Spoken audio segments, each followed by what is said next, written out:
Ayun na nga, na-checkan ko na ang isa sa bucket list ko na makapag-travel mag-isa.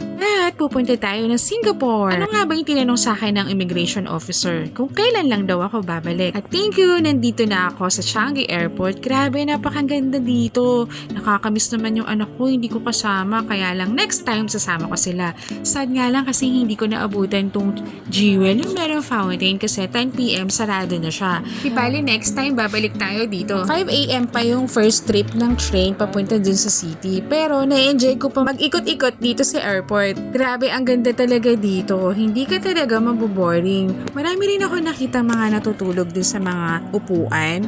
Pero ako talaga mas pinili ko mag-ikot-ikot kasi first time ever ko makatungtong dito sa airport nito at grabe, napakaganda.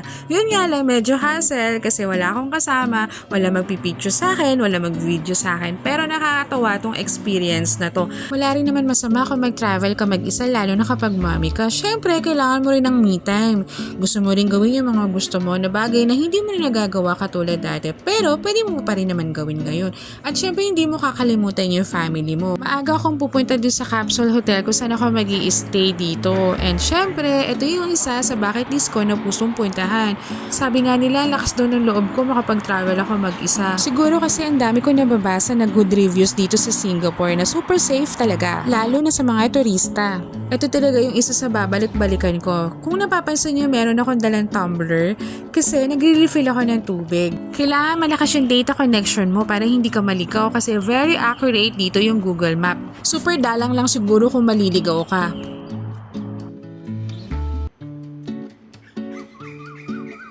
Narinig nyo yun? Diba? Nakakatuwa. Ang daming ibon dito sa paligid. At isa pa, hindi ka rin maliligaw kasi may makikita ka rin mga Pinoy. Buti na lang, may mga kasama ako sa pilang mga Pinoy. Alam talaga nilang Pinoy ako. At kaya yun, nag-request sila na picturean ko sila at picturean nila ako. Medyo nakakahiya nga lang kasi ang daming mga iba-ibang lahing nanonood sa'yo. At nandito nga ako sa Fort Canning Park at isa sa sikat na pwedeng puntahan dito. Next destination natin sa Universal Studios kasi meron silang perks para sa mga birthday celebrate. Nagkamali pa nga ako ng baba kasi natulala ako sa sobrang ganda ng paligid. Ayun na nga, nandito na tayo at na-excite ako, grabe. Excited ako sakyan yung mga rides na hindi ko nasakyan din sa Universal Studios Japan. First, sinakyan ko itong isang roller coaster kaya lang bawal isama yung cellphone eh. Baka raw kasi mahulog. At natutuwa ako kasi nakita ko to si Bumblebee. Thank you kay ate na nag-a-assist dito at may livreng video.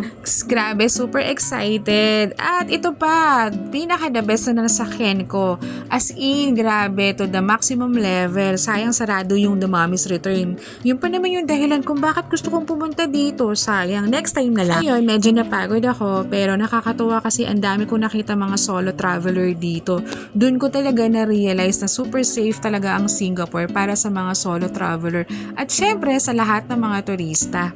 Ito pala yung mga binigay ni Universal Studios. Thank you! Till my next video! Bye!